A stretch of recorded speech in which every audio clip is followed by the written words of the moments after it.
திக்கு எட்டும் சூன்யமாச்சே வெளிச்சமெல்லாம் இருட்டென்றாச்சே. இன்னலால் உள்ள இந்நிலை கடந்த நன்னிலை எங்குள்ளது கோவிந்தா? வற்றி போச்சே.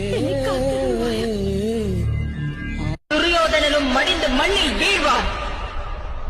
ஏனெனில் நிகழும் பாரத போரானது தனது இறுதி கட்டத்தை நெருங்கிவிட்டது.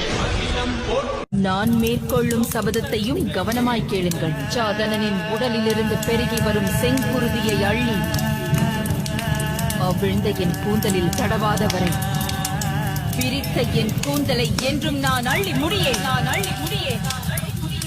என்ன விரதம் ஏற்றாய் நீ அம்மா, நெஞ்செல்லாம் இறைவியாய் நின்றாயே அம்மா.